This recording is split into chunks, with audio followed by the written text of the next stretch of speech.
आजचा पेशंट आहे 25 वर्षाचा मेडिकल रिप्रेझेंटेटिव्ह. त्याची 2 वर्षापूर्वी ॲक्च्युअली सेप्टोप्लास्टी झाली होती आणि सेप्टोप्लास्टीमध्ये तर जो काही सेप्टम असतो नाकाच्या मधला तो काढण्यात आलेला होता आणि तो ॲक्च्युली मोस्ट प्रोबॅबली जास्त काढल्यामुळं नाकाचा जो काही ब्रिज आहे तो खाली दिसला.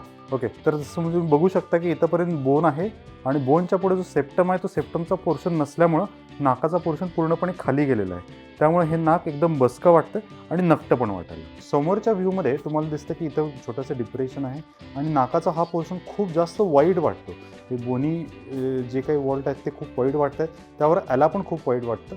आता ह्या पेशंटमध्ये आपण काय करणार आहे की यामध्ये आपण रिब काढणार आहे, रिबला आपण शेप देणार आहे आणि यामध्ये इन्सर्ट करून त्याला सेप्टम नवीन बनवून घेणार आहे, जेणेकरून आपल्याला नाक हे उचलता येईल. तर सर्जरी कंप्लीट झालेली आहे. आपण एक 3 सेंटीमीटरचं इंजेक्शन घेऊन खालून रिब कार्टिलेज घेतलं आणि वरती पण आपण ऑस्टिओटॉमी केली आणि त्याबरोबरच हे रिब कार्टिलेज आपण हे सेप्टल एक्सटेन्शन ग्राफ्ट किंवा सेप्टम बनवायसाठी आपण वापरले. तर तुम्ही बघू शकता हा जो काही सेप्टम होता हा पूर्णपणे आपण रिकन्स्ट्रक्ट केला आहे, सेप्टमला उचललेला आहे आणि हा सेप्टम एकदम व्यवस्थित झाला आहे. त्याबरोबरच आपण टिप प्रोजेक्शन पण वाढवलं.